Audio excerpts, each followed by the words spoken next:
Live. Hey, folks, thanks for tuning in to the BAMF podcast. We're talking about more OGL rumors, and boy, has a lot happened in the last few days. I was just saying off the air, it's a bit exhausting with the speed of the developments and some of the starkness of the developments. But before I go any further, let's play our cheerful intro music.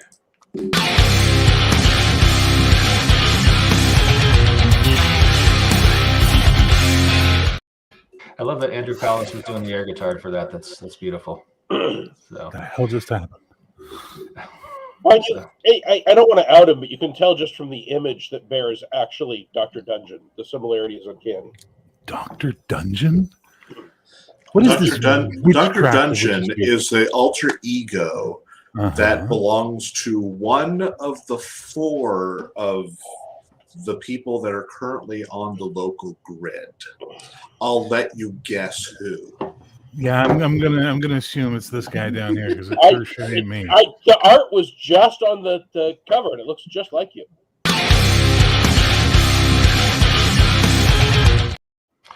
Thanks. Handy visual reference. My cats love you. Hey, Errant Dragon. We play the BAMF music sometimes for Owen Explains It All, which is this subspecies of BAMF. We have that special rock and roll music for Owen because he rocks us with his calm and reasonable opinions. So, Sean Vera, evening, gentlemen. I've been waiting for your comments on this mess. It is a mess. It's kind of a lot, but I will. It sucks and it's stupid. So, I can go into more detail, but it all boils down to some subcategory of it sucks and it's stupid. I feel you. Let me do quick introductions because I'm a host and I feel compelled to. Directly below me is the bearded artist known as Jacob Blackman. Hey, Jacob, good to see you. Hello, everyone. And in the corner, the guest of honor is... yes, he's that way. It's Owen KC Stephens. And co-host from the old days, who is back, is Bear, a.k.a. Andrew Collis. He is our designated Canadian representative. I'm also the secret square for today, so that's fun. Also the secret square. And you can find Bear on YouTube. YouTube.com/@BearTheForeverDM. He is a YouTube personality now. He's got a growing and burgeoning channel. So check him out for hot takes. Come on over, say hi sometimes if you ever want. So since the last time we talked about this, there has been a Owen, why don't you catch the folks at home up on what's happened? So in case people are just now catching up, the OGL 1.0A is the document that allows people to work off of the 3.5 SRD and, for that matter, the 5.1 SRD and the D20 Modern SRD, and a bunch of games are built off that. Mutants and Masterminds, 2 versions of Pathfinder, Starfinder, 13th Age. And there was a rumor going around, increasingly loudly last week, that they were planning on not just making a new SRD or making a changed SRD, but accepting that you could always go and use OGL 1.0A, but they were going to try to deauthorize the current SRD and claim you couldn't use it for anything. And then this past week, that leak, which Linda Kodega over at IO9, they did a great article about it. Linda got the full draft, and shortly after that, I got the full draft, and then a whole bunch of other people got a full draft. Yeah, if I can break in for just 1 second, we're going to have Linda on this very show Tuesday at 8 p.m. Eastern to talk about it. So, yeah. But I'll be at the gym. I wish I could be here for that one. We'll just dial in from the Stairmaster, man. Yeah. And so a lot of us have seen the full version of that draft. Now, to be clear, this is a leak. It's not an official release. While numerous people, myself included, have received it from what we consider to be trusted sources, and Linda, being a journalist, went to their sources and confirmation and the normal procedure they use to ensure that they are releasing news and not, hoaxes. And Elements of it were confirmed by the director of games at Kickstarter, saying he had seen it. So this is not just some people screaming into the void.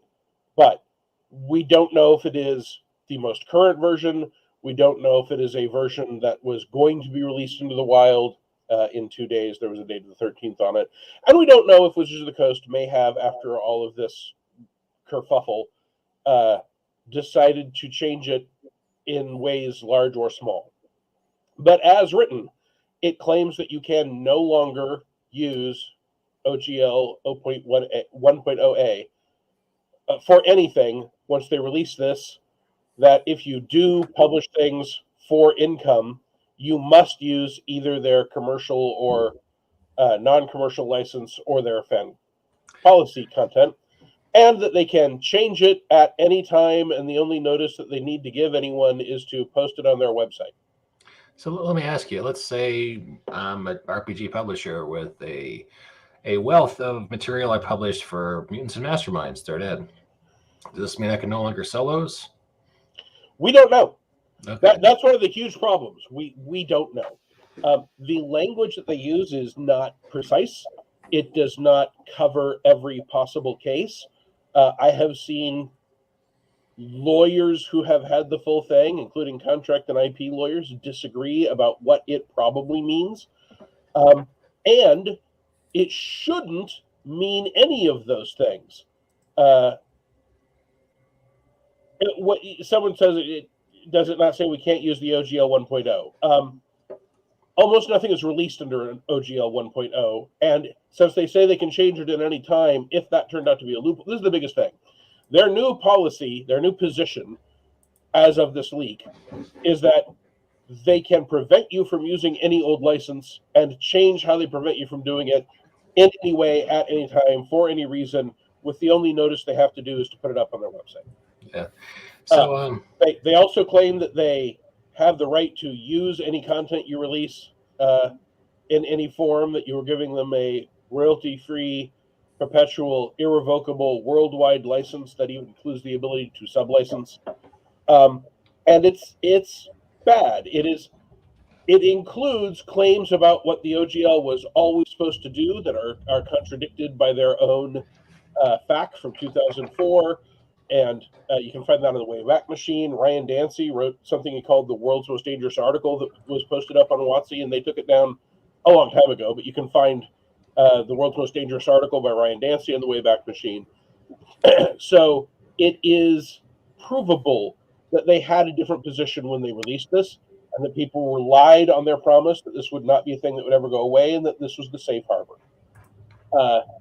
So part of what they've done is damage the ability of a huge range of creators, publishers, independent publishers to rely on, if we follow these rules that they established more than 20 years ago, Wizards of the Coast won't try to come after us. Because if we're willing to risk that, we don't need the OGL at all. You can't copyright rules, just specific expression of rules.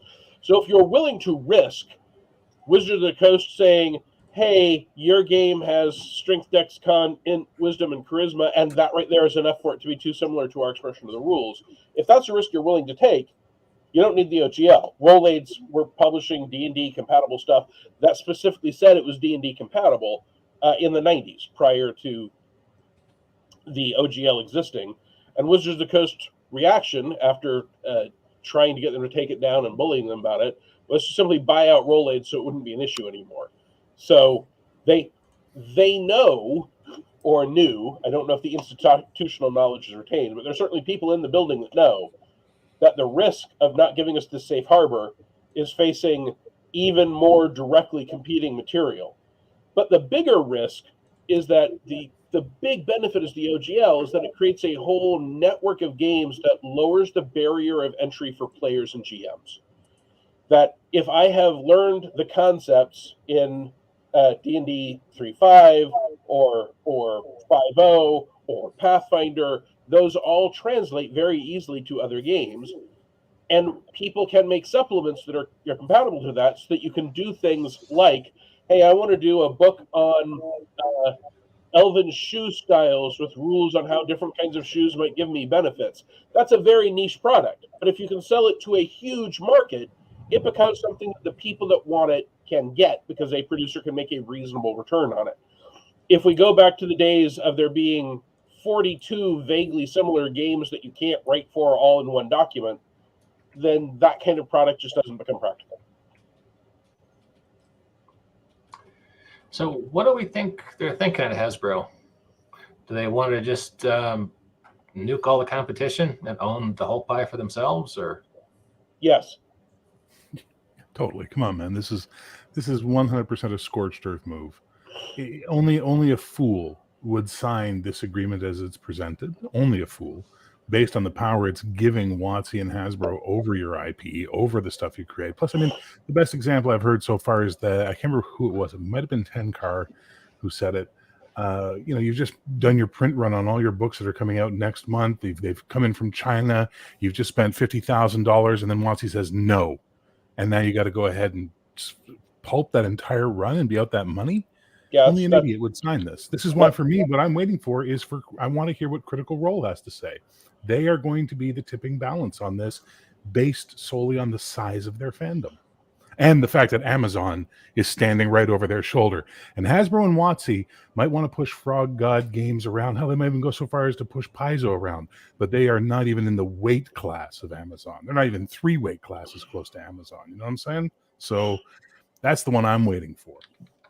I mean, they will avoid any problem with Amazon if they want to by releasing a note that says, hey, we accept that we have no claim over any material that is in that animated series. Stop.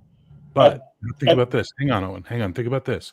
What is the political leaning of most critters? The political leaning of most critters is pro-critters. It's pro-critters, but they tend to be a very left-leaning socialist sort of grouping in general. Trust me, I've been on the eating end of them because I made a mistake of criticizing the trailer before the cartoon came out, and they tore me apart. They went after me like dogs. And I worked at Green Ronin when we released the Tal'Dorei source book. But what they will do is support whatever Critical Role says. I don't think so. Now, here's the thing. I worked in film and television for a lot of years, and actors are very particular about 2 things, money and publicity. And when you have enough money, or what we call in the industry, fuck you money, where you're buying an island to live, you don't give a shit about what publicity says anymore. That's when you're getting up to the guys like Nicolas Cage and stuff like that. They have so much money, they never have to work again as an actor. They don't have to do anything because they're set for life. But when you're still in that point where money matters to you, you've got to start doing this juggling game between perception and money, perception and money. You can't just do whatever you want.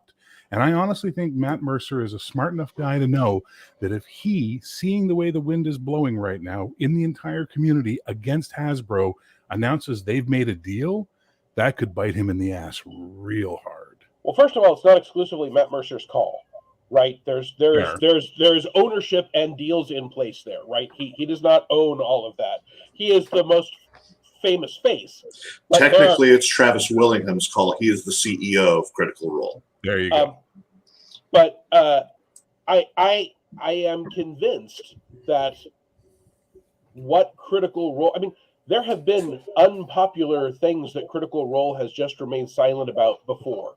All that has to happen is for them to say, this does not affect us. We get to keep bringing you our product, not talk about why it doesn't affect them, and move forward. They're not going to lose enough people for it to be a problem. I don't know that that's going to be the direction they go, but people who want to believe that we can weaponize Amazon or Critical Role or Disney against Wizards of the Coast are wrong. Well, okay, I'm not talking about weaponizing anyone against anything. I'm talking about just popularity and public perception. And I'm telling you from my experiences and from the people I know and the people that I've dealt with, anyone at that level, Willingham, Mercer, all of them, they're still in a world where public perception matters. They're still in a world where they don't get to say, I can do whatever I want. They're paying attention to what's going on. Matt's already been liking. He liked a tweet that was very anti-WotC's move. So he's clearly signaling to his fans where his politics are going on this, where his preference is going on this. What'll matter is what Critical Role as an organization says. I And agree. that's what I'm waiting for. That's the shoe I want to see drop, because that's going to change the tide so fast. You know, the Disney thing was interesting. If you don't mind me breaking in for a second, just to get some background to our listeners and viewers, Knights of the Old Republic had an OGL license. It did not. It did No, not. It didn't. No. Is that a myth? Was I misinformed by the internet? That is Yeah. a myth. So it has material that looks like it is from D20 Modern, because that material is actually from the D20 Star Wars games. The D20 Star Wars games, all of which I wrote for, and one of which I co-wrote the core rulebook for, were never released under the OGL. Those were always a license just between Lucasfilm and Wizards of the Coast. And as part of that license, Lucasfilm retained the right to use those game mechanics. Okay. So they were entirely independent of the OGL. They don't need it. They are not operating under it, and this does not impact what rules they can touch at all. But plus, the other big thing people are forgetting, and this is where you have to beware of the armchair lawyers, especially when it comes to IP and content. Disney licensed, or Lucasfilm licensed that to the game maker, whatever the case may be in these situations. It's a license of a license of a license. Let's use the Middle Earth role-playing, Adventures in Middle Earth. The company that produced, whose name I forget right now, One Ring, that guy, well, someone else bought them now. It's a whole other company now. But they had a license with the Tolkien estate that they then had a license with WotC and blah, blah, blah, blah, blah. So Tolkien estate will never get involved in this. And in fact, all they'll do is look at the guys and go, you got us into this mess. We'll never license you to you again. We're pulling the license. Bye-bye. Yeah, the only places where these are relevant is, first of all, if the license appears to claim that it would give Wizards of the Coast the rights, for example, to Doctor Who, because there's a 5e Doctor Who game, then you can take that to court and say, this is clearly not legally stable because it makes this unsupportable claim. And secondly, it will become much harder for any publisher to get a license for something that they want to release under the OGL, because the rights holders will say, wait a minute, we've seen that that is not as safe and stable as you thought. So it's not that Doctor Who or Black Company or DC Comics or Thieves World, none of that stuff none of that stuff is going to end up in WotC's hands. But that doesn't mean that the language seeming to claim they could do that won't have real consequences within the industry. Those consequences just won't be a fight between Wizards of the Coast and those companies. Wizards would never try and grab that stuff. They know they would lose. Those companies will never tackle WotC unless they took that step. It's just the publishers in the middle who are going to get squeezed. And potentially, it is an argument you could make. It's like the people that say, well, Ryan Dancy was the architect of the OGL, and he says they can't do that, so it's over. No, it's not over. That's a statement you can take to court. That's a statement about intent. It's important. He was on Roll for Combat today making comments on the record. I helped set up him doing that because I thought that was important. He's made comments before that. There's the stuff in the Wayback Machine about the FAQ and his most dangerous article. Those are all things that can come up in court to talk about. Was people's reliance on this being irrevocable to their current detriment relevant? If you are judging this contract and you are weighing ambiguities against the writer of the contract, which is how that tends to go under U.S. law anyway, why were there ambiguities? And if you say, well, they said that it meant this, that is certainly indication of an ambiguity if they claim, no, it never meant that. So these are important notes, but they're not going to end up with Wizards of the Coast being able to have Conan the Barbarian be the Doctor's companion. And Jacob, how are you, by the way? That would be. Jacob, how are you, by the way? Now that we've talked over you endlessly and you've sat there smiling. No worries. I have my worries in this regard. 90% of my business comes from third-party industry, and I have a large property of my own, the Superpowered Legends, that is published under the OGL. So the series, the turn of events very much worries me, but ultimately we're not going to know until Wizards of the Coast decides to implement this, which it looks like they're going to, as things currently stand, and someone takes them to court. Which, honestly, in the grand scheme of things, I can't see happening for at least 13 months. But in that 13-month period, a lot of companies could potentially go under. Mm-hmm. A lot of good companies too. Mm-hmm. Yeah, I mean, this already has a chilling effect. I've got deals that were in progress where the other party and I mutually agreed this is not the time to try and finish this deal. We should not sign anything. We should not finish language. We certainly shouldn't be exchanging money. We just don't know what's happening enough.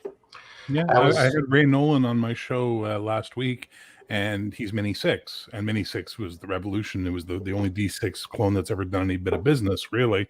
And he wants to release second edition, but because the original Mini 6 is under OGL from Open D6, he's like, until this is resolved, I ain't doing nothing.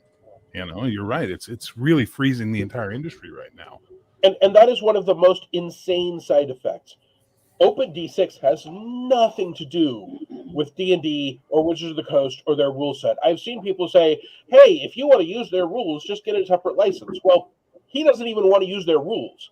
It's just that at the time that the company that owned Open D6 wanted to make it open, the Open Gaming license was the most well understood, at least we thought, well respected, vetted license available. So they used it. There's nothing in the OGL that requires you to only release D&D compatible content and stuff derived from D&D compatible content.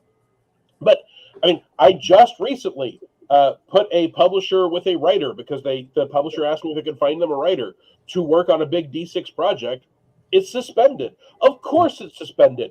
No, right now, we don't know if it will be possible to publish a new OGL product, even if it has nothing to do with Wizards of the Coast rules, until we see the final version of this. And even after we see the final version of this, there is right now already a level of trust that has been broken. Oh, yeah. Mike has put up Everyday Heroes core rulebook picture a couple times now. So it's just sorry, I just want to ask you. Sorry, Mike. No, it's all good. So I was wanting to ask you because I know, Owen, I know you work for Evil Genius. Wow, there's so many Genius companies out there. There's Rogue Genius, there's Evil Genius, there's a few other geniuses. But anyway, this is Evil Genius Games, and you're working for them on this line. What's your guys? And I know, Jacob, you've done some maps for them. What's Evil Genius's position on this situation? First, to clarify, I am not on staff at Evil Genius anymore. I was the editor-in-chief through the last half or so of last year. I helped bring this book from the draft and edited stage to the off to the printer stage, which is where it is now. It's literally printing. So I cannot speak for the company. Okay. I am still consulting with them. And wow, has this been one of the topics we're consulting about. I don't know that they've made a public statement. They have. Okay. I suspect their public statement is everyone's still going to get their stuff and we'll figure it out later. But Jacob, if you know exactly what they said. I have it on Facebook right here. Evil Genius Games, as of 4 hours ago, posted this. Many people have asked about our stance on the OGL 1.1 leak, so here you go. I believe our industry needs a new open RPG license that will be system and publisher independent. My friends at Azora Law, an intellectual property firm that represents several game publishers, came up with a legal framework for the original OGL over 20 years ago. I trust and support them in shepherding a brand effort to create an agnostic open source style license that provides designers and publishers clarity on what they can use from a participating publisher's game without having to pay lawyers to research or defend it. They will also find an appropriate independent nonprofit home for the new open RPG license. Yeah, and that is another thing that's been going around. And I do think exactly because the trust is broken now, that if someone wanted to release something into the wild now, as we were discussing Open D6 did, the OGL would not be the smart choice, and having a new open license you can do it with, I think, is a smart choice. There are also a bunch of people that are working on their own basic, similar D20 fantasy RPG engines that they plan to release as open. I have not studied any of them in depth. The trick will be if any of them get the kind of market share that makes it possible to release the sort of niche product I was talking about earlier. But regardless, if you have an open project and an open license that are disconnected from Wizards of the Coast, that appear to be genuinely ironclad, I personally would actually still recommend, if you're going to put money on something, get a lawyer. I've had a lawyer look at the OGL, and that was 20 years ago, and at the time they were telling me very specifically that what is now happening can't happen. Lawyers aren't always right, and even if they are right, bad actors, and I feel that Wizards of the Coast is being a bad actor in this case, can try to get away with shit because they've got the money and the resources, and the lawyers and the fan base to try it without suffering too badly. This is the thing, right? It's everything. They can put whatever they want. If you read your Apple, Samsung, whatever agreement, there's stuff in there that is patently not allowed. But they put it in knowing until someone takes them to court, they can get away with it, right? It's the fuck around and find out clause. And it's disgusting because it literally, like you said, it breaks the trust.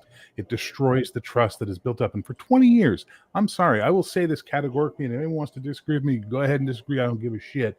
20 years of growth of D&D has been because of the OGL. Plain and simple.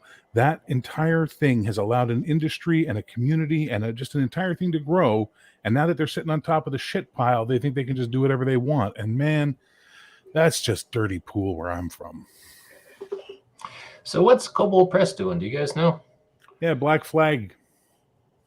Yeah, they're going to make their own RPG, and that makes good sense for them. There are a lot of fans of Kobold and Midgard specifically, and those are fans of that world and the way Kobold does things. And those fans already followed them, for example, from Pathfinder to 5e. And I believe if you have a reasonably similar in play style game, they will follow them to that. They've got a ton of content they can put out. Mm-hmm. And why would a publisher with a dedicated fan base that likes their world and their way of doing things trust any other company to be able to pull the rug out from under them on whether or not they can publish new products? Troll Lords are doing the same thing. Yeah. So, Owen, can I ask you what you think Paizo will do, or is that off limits for this conversation? You can absolutely ask me. So, what I am certain of is that Paizo will not go quietly into that good night. I do not have insider information on what they will do. I have a lot of tea reading. I do have access to, for example, friends-only posts that I do not wish to violate the trust of having been one of the friends of the friend-only posts. They haven't said for sure what they're going to do. But, for example, earlier today, when I was in a pretty bad place physically, emotionally, and energy-wise, I stated that I was considering hanging up my spurs and leaving the industry. And while that's not a done deal, I am absolutely considering it. And one of the things that happened is Aaron Shanks, who works at Paizo and does their marketing, said, hey, if you need a break, take a break. But don't think that this means you won't be able to be in the industry anymore. So Paizo is not going to go quietly into that good night. They are not going to fold things up. There are at least two things obvious things they can do, and they might well do both of them. Firstly, every single word of rules in Pathfinder 2nd Edition was rewritten from scratch. Nothing was copy and pasted from an OGL. The only reason it's under an OGL, the only two reasons it was released under an OGL was, first of all, there are certain monster and spell names, and in some cases concepts, that they wanted because their fan base liked them.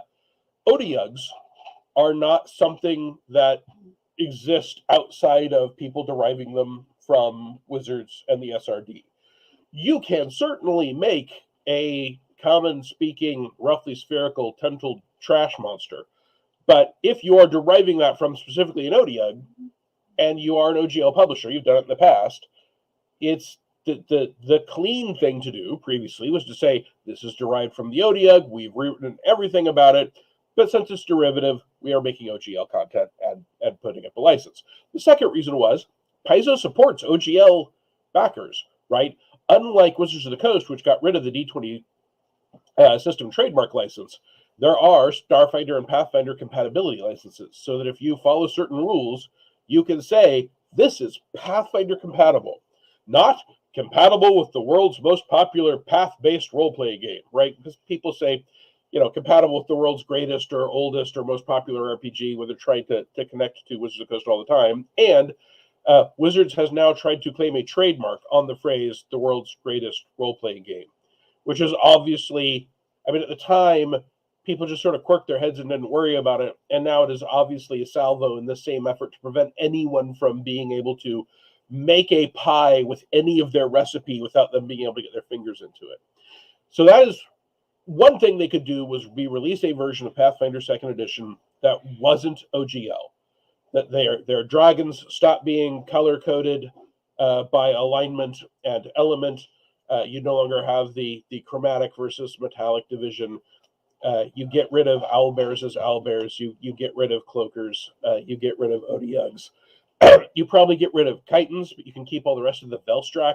They've already taken a lot of steps to do this. They've already removed a lot of the terminology. And Paizo is very experienced at this. Their novels have no OGL content in them. Their novels, which are set in the world of Golarion, don't ever say magic missile. They say bolts of arcane force when someone casts a spell. They don't call someone a tiefling. They call them hellspawn. So they've got, or chaos spawn, abyssal spawn. They have all those options. So that is one thing they can definitely do. Another thing they can do is form a coalition of other publishers behind them and fight like hell in court. They can also do both these things at the same time. I think one or both are highly likely. I think there are things currently happening that a few weeks from now, when we look back, we would say, that was a step in this grand consolidated plan. But since they have not announced such a plan, even if I'm right, I don't want to speculate about those elements because I don't want to tip their hand until they're ready to have it tipped. I have a question. Owen, you might be in a really good place to answer this. So for my publishing efforts for my company, Zenith Entertainment, ZEG, we had a phase rip clone that's backburnered because we don't know where the legality is going to be anymore with that. And our fantasy game was going to have a lot of OGL elements in it and SRD stuff. That's all been ripped out. And I went looking for licenses to say, well, who's got a fantasy game that's got a nice license that I could get in bed with?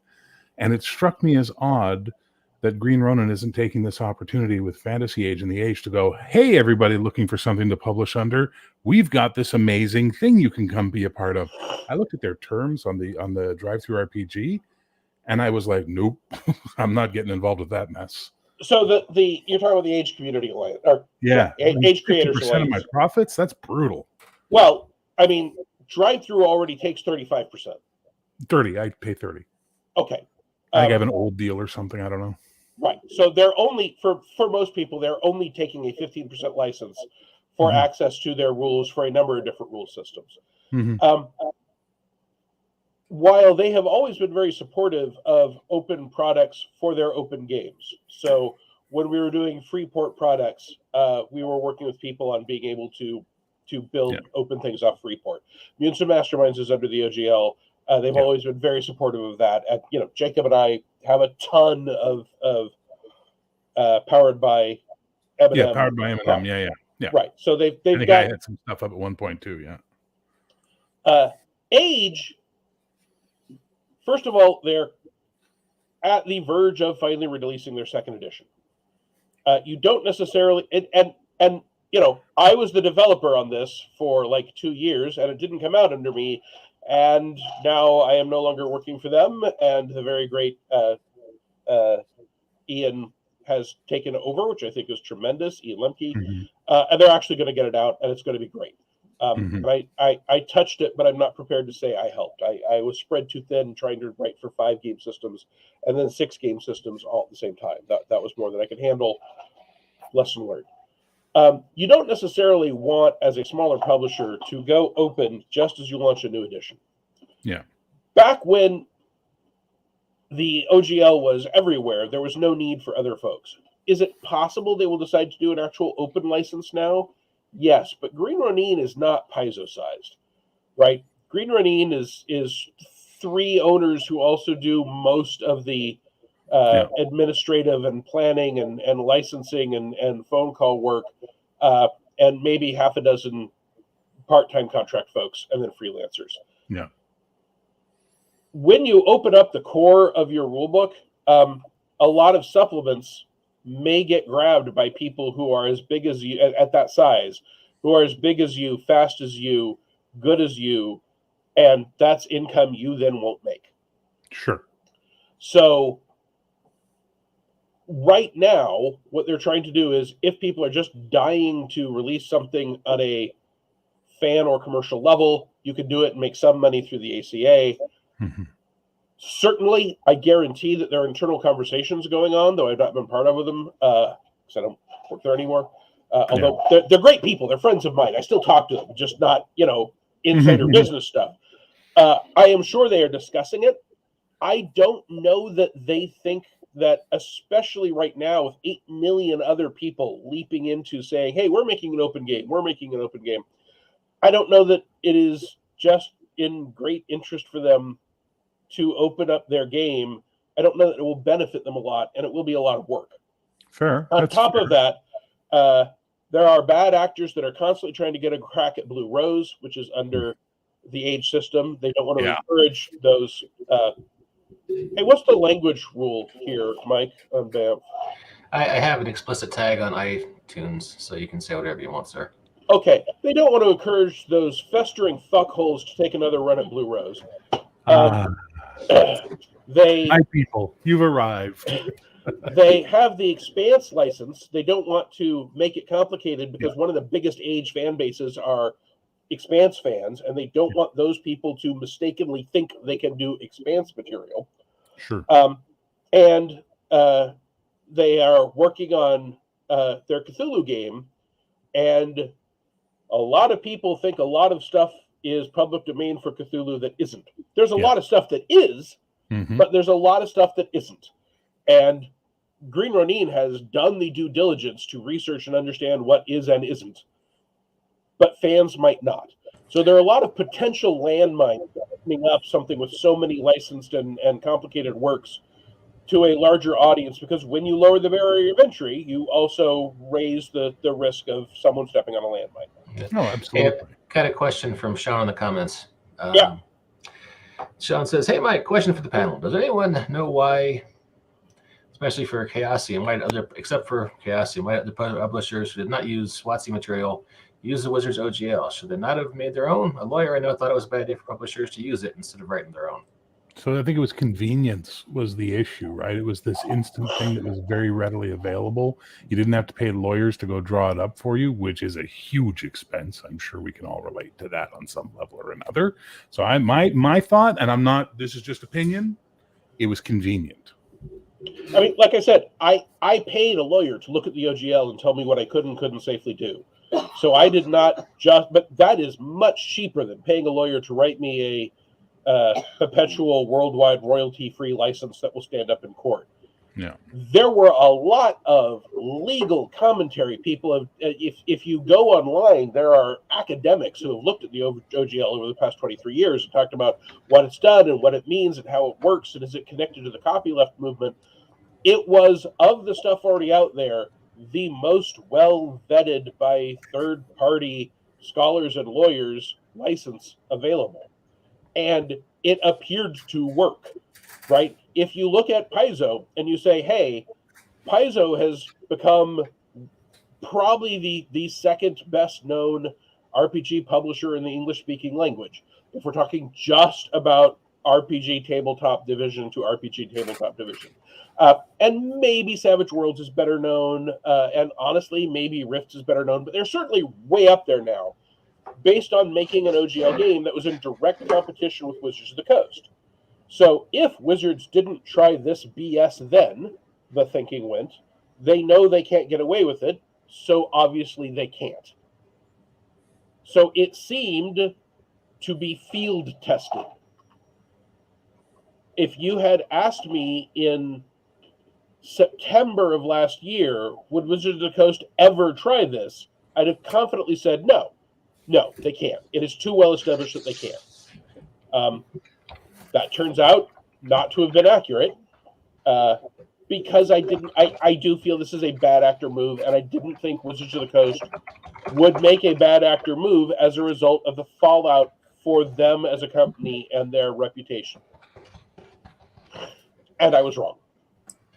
Well, Robert Cathy, I do support the purchase of Savage Worlds. It's an excellent role-playing game.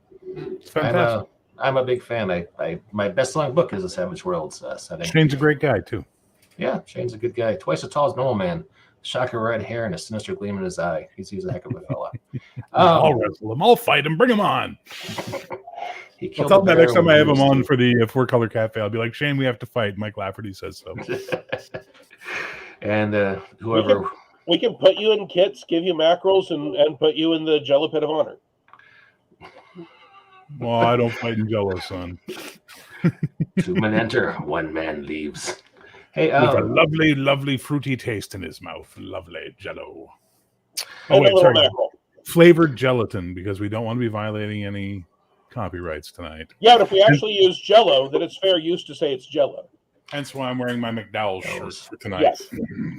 So, I'm hearing rumors, and I don't want, you don't have to confirm or deny them, but I'm hearing rumors. I'm not saying that there is a coalition of people at Wizards who are trying to stop the stupid. And I just wanted to call out, I've heard the people on the inside who are trying to do the right thing, but I worked in corporate America way too much to have much faith in stupid not winning. I can, without having spoken to anyone at Wizards about it, I am 100% certain that there are people in Wizards trying to stop it.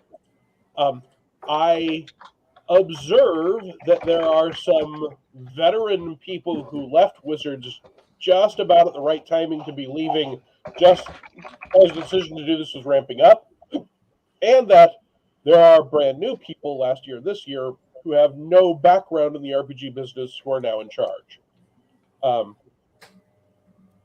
Those factors, I'm positive, aren't coincidental. Yeah. And by the way, Mike, just to put it in perspective for you, the Canadian corporate world's no smarter. I mean, a corporation is an artificial intelligence, right? A corporation can make a decision that no one in the corporation thinks is the best decision. But that because of the set of rules that artificial intelligence operates under, it's the only one they can all agree to. A corporation is a analog computer program, and the computers it runs on are committees of people. So a corporation is neither sapient nor sentient, but it can make decisions and hold opinions as far as its rules, the structure under which it runs, or the program lets it. The corporations are the aliens among us, and you must realize that when you're dealing with a corporation, it can look like it's a person, it can sound like a person can stand up for it, but what that actual corporation is a series of legally recognized rules and resources that has the right to sign contracts. And that is an alien entity more surely than anything else that we have ever actually encountered in the world. That does not necessarily make it evil, but it is most likely amoral. It's a little sociopathic, to be honest. Yeah, I mean, and it to a certain extent it makes sense, right? The whole point of a corporation is that it can own property and it can sign contracts, and that allows it to exist beyond the life of one person. I don't have a problem with any of that, but never think that a corporation is your family. Oh God, it just isn't. I was recently mentioning that Bruce Cordell was talking about the open options and deals for Monty Cook Games core engine, and saying, look, I trust them more than I would ever trust any corporation, because that's a series of specific people, right? That's Monty and Shauna and Sean K. Reynolds and Bruce Cordell. Those are people who aren't publicly traded and aren't following some set of rules where the president can be ousted. Those are people that own a thing, and they're telling you what they're going to do with the thing. And I can judge, I happen to know all of them, but I can judge that based on looking at what makes sense for them as people and what they're going to decide. With a corporation, you can't do that, because a corporation system can cause it to make decisions that don't make sense for it. Yep. Well, hey, back when we started doing Owen Explains It All, which I think takes us back to COVID, possibly before, I promised Owen that these would be short, fast, and fun. And here we are at 44 minutes past the start point. This is not something we can discuss in a short matter. Or in a fun way, to be honest, unless we start doing, song, dance, and puppets. And yeah, I'm down for that, but OGL 1.1 sucks. OGL 1.1 sucks. It's just Watsy trying to make bucks because OGL 1.1 sucks. That's the I've got a Watsy hand puppet over. There we go. Hey, we got a question from a publisher in the comments. Louis Porter Jr. Lewis. Hey, Lewis. Yes. Who do you think the majority of our publishers will rally to make their OGL content? I think Cobalt's going to be a top 10 TTRPG company because of this. Oh, for sure. So, too soon to tell. Yeah. Cobalt is well positioned.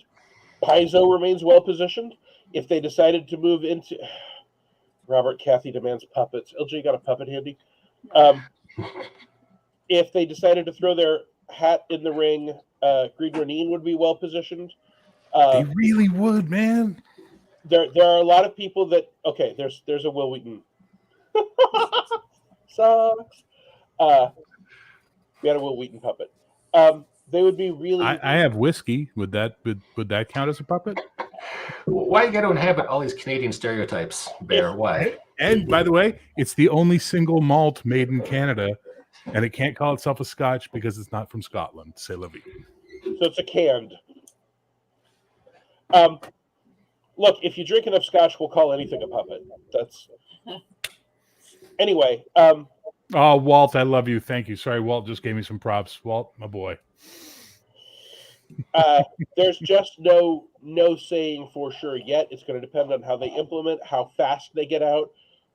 First person to market with a game and a license and a few excited fans is going to have a big advantage. Well, look, who we got throwing their hats in the ring? We've got Kobold Press, MCDM. Who else? Potentially Critical Role. If Critical Role decided to make their own RPG, sure, it'd be huge. That would have an immediate following. Massive. But right now we got MCDM, Kobold Press, Troll Lords have said theirs is open. Monty said his is open. Darren Drader is putting together an open, independent D&D style game. There are some people putting together a game. Oh, the thing is they haven't come up with a name for it yet. It's like literally calling it Game with an Interesting Name. Our friend Walter Billiard has a system called the Super 6 system. He uses for supers. And I was telling him just the other day that he should throw his hat in the ring, but he's very busy writing novels now. So yeah, he's a busy man with the novels. I miss Walt. Yeah. Walt, I miss you. Who would think that fiction is a more reliable enterprise these days in role-playing games? But there you go. For people that are interested, Darren Drader's project is currently the open RPG development. Okay. And Darren, like I, dates back to the early days of 3.0 and the OGL, and he's got decades of experience. And then the other one is Cool Name Goes Here role-playing game, which is Mark Tassin, and they are looking at getting together some professionals. I've consulted with them, probably running a Kickstarter. So those at least are all professional efforts with some resources behind them and some designers I know. But as I said, I think probably every 15 minutes someone pings me and says, Owen, when are you going to throw your hat in with one of these D20 groups? And I am currently way too busy fighting a cold and trying to get the word out on shows like this. Thanks for having me, Mike. Thanks for coming on. Because this, I don't know that we've got a good chance of convincing Wizards of the Coast not to do it, but our best chance is to ring the bell and organize people right now. There are coalitions of people on TikTok that are upset about this and are ready to point and scream and help if a coalition of publishers gets in trouble and needs to fundraise and activate people and fight a lawsuit of some kind. So there's a lot of stuff going on behind the scenes. And to me right now, that is actually more important than me trying to be first to market with any D20 or fantasy RPG engine. Not to mention that I already have projects that I promised to do before this that aren't done that ethically have to be my priority. Now, speaking of which, I want to give a huge shout out to Jenny D, who is an incredibly popular gamer personality on YouTube, Twitter, and a lot of social media, who has come out against the 1.1. Good for Jenny. She's very public on that a couple of days ago with a post on social media. So I'm very happy that people like her who haven't and who have there are several people right here who are major industry insiders whose voice does not go as far as Jenny D's. There's one person here who's a major industry insider. The rest of us are all sitting outside the window going, I don't know how far Banff goes sometimes. I don't know how far your stuff goes, Bear. So well, I wasn't going to leave you out in my statement. I appreciate the vote of confidence. Thank you. And Jacob has fans outside the game industry, people that like his art, that have looked at. He does illustrations for children's books sometimes and novels. And Mike, can you go back to the person asking how does Wizards of the Coast walk this back? You put that comment up a little bit ago. Oh, there you go. How does Wizards of the Coast walk this back, though? They nuked whatever trust the community has in them. So there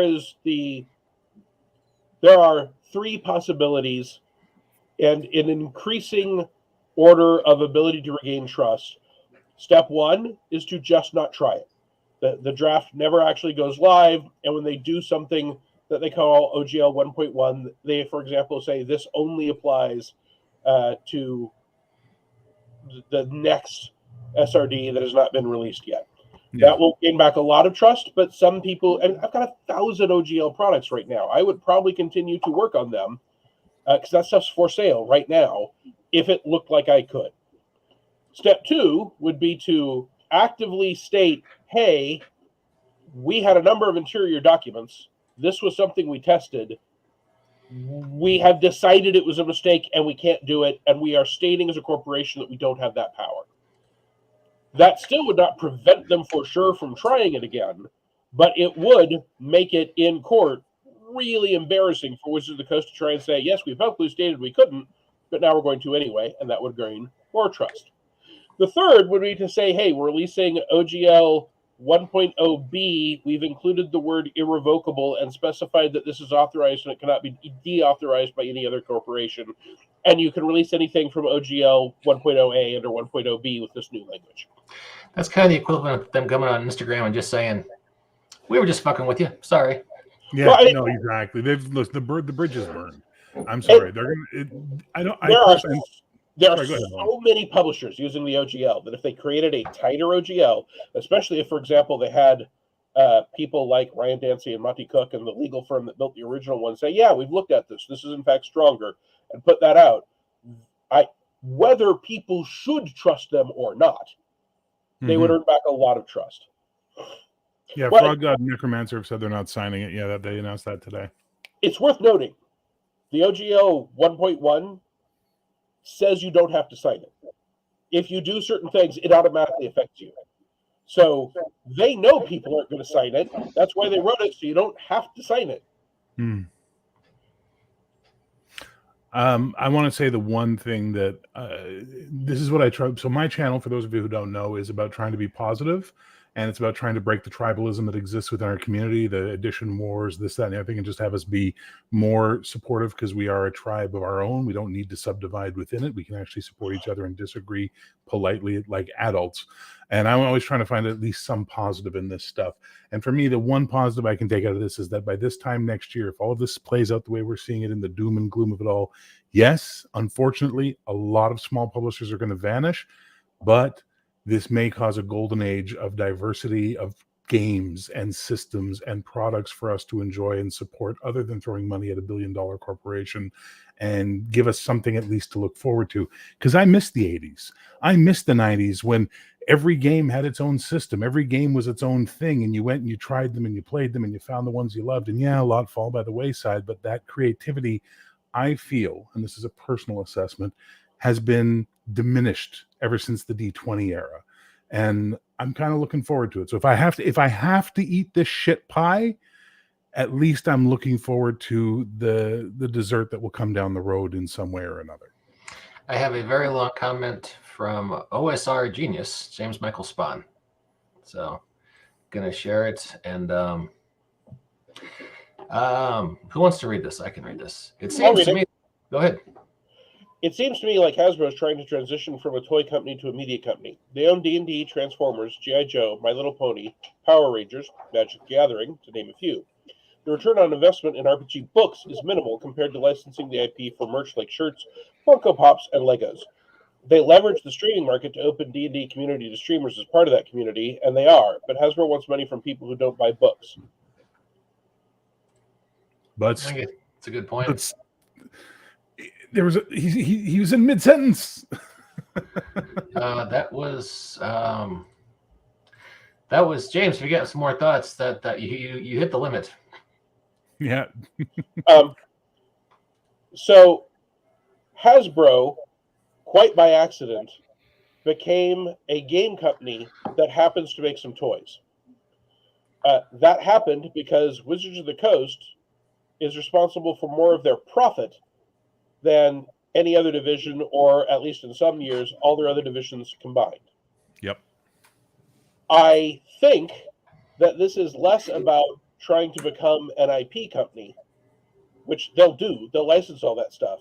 But right now, those games and the accessories for those games are the majority of their profit.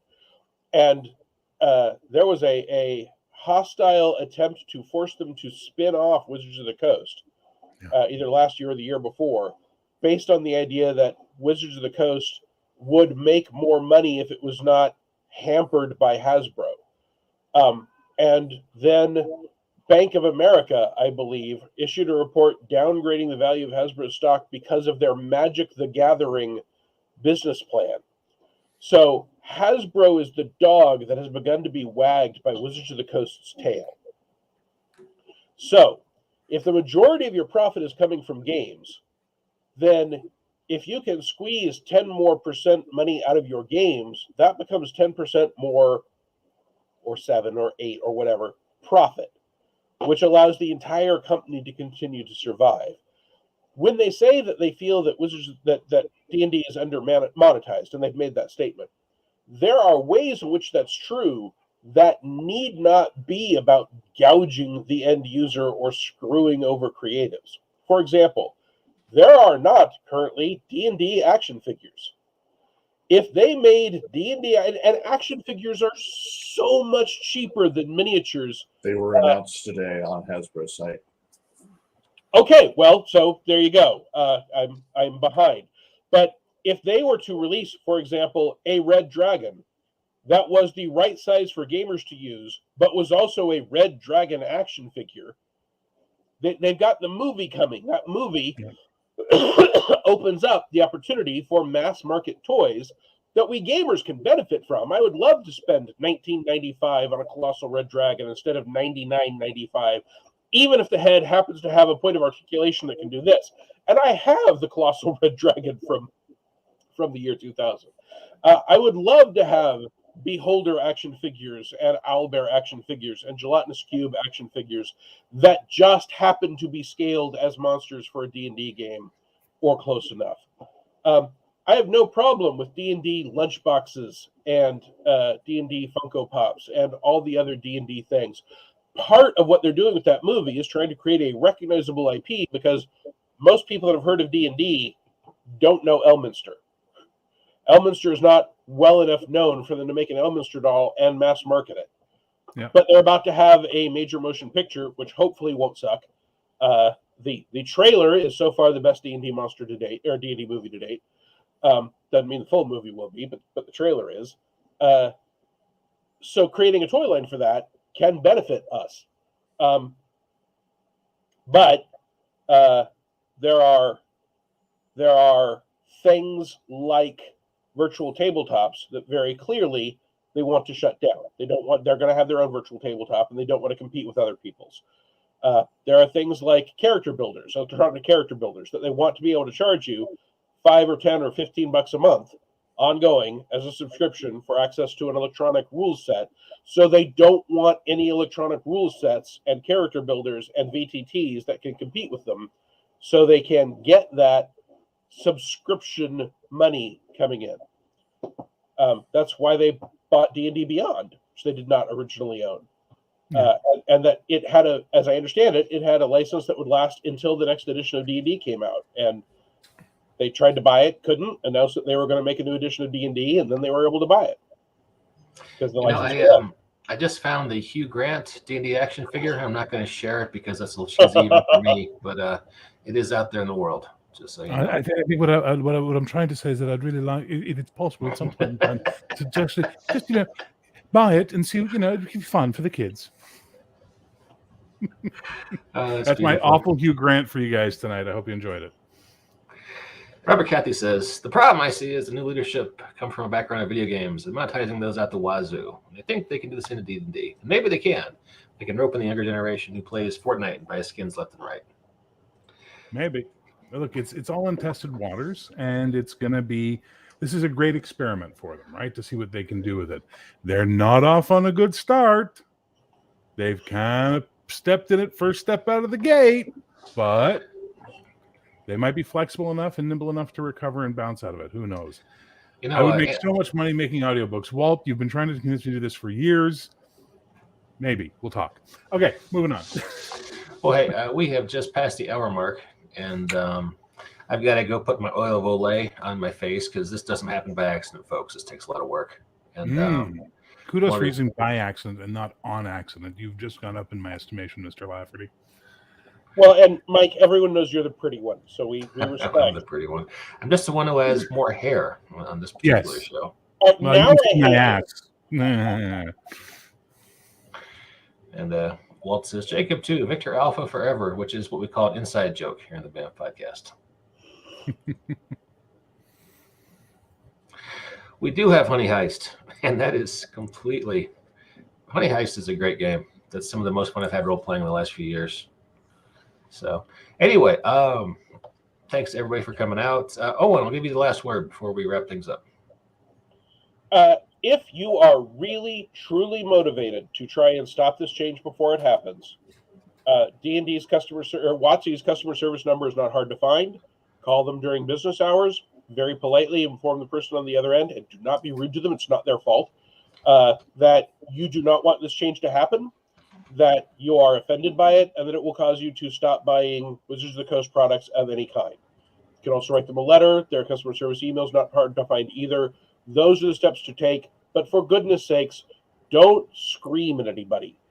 I've done customer service over the phone. None of those people are making the decision, and yelling at them makes it less likely that they will pass your words up the line. So being upset with them is counterproductive. Politely, quietly, and possibly quickly, because they frequently have time metrics to hit. Just say, hey, I don't want to take a whole lot of your time. I just want to tell you this. Please pass that on. Here's my name and email if you want to respond. Thank you, and on you go. And the Wizard customer service number, we found just by Googling that phrase, 1-800-324-6496. Feel free to express yourself. So, and with that, Andrew, any closing thoughts? I am really looking forward to seeing how this all plays out. There's certain people who were telling us all a week ago that this was a nothing burger that have yet to make their new YouTube videos eating a little crow pie, and I can't wait to see those happen. All right. Jacob, you've been quiet. Closing thoughts, sir? My closing thoughts may be a little long. All right. If this follows through and you want to show your displeasure, there are numerous things that can be done. Yes, calling them, letting them know directly is an excellent way. Be polite, like Owen said. Don't buy D&D products. Just don't. The best way to fight any fight is to kick a corporation where it hurts them the most, and that is their wallet. Don't buy any D&D books. Don't buy any D&D official dice, miniatures, the action figures. Don't buy anything on DM's Guild. Don't buy anything on DM's Guild. do not sign up for D&D Beyond. And if you have a D&D Beyond account, because they are free, you should check on that. If you do, submit a ticket to delete your account. That'll let them know that you're displeased with them, that you do not want to be their customer anymore. And the more people who do that, the more it'll let them know that we are displeased with their actions. And Words of wisdom, man.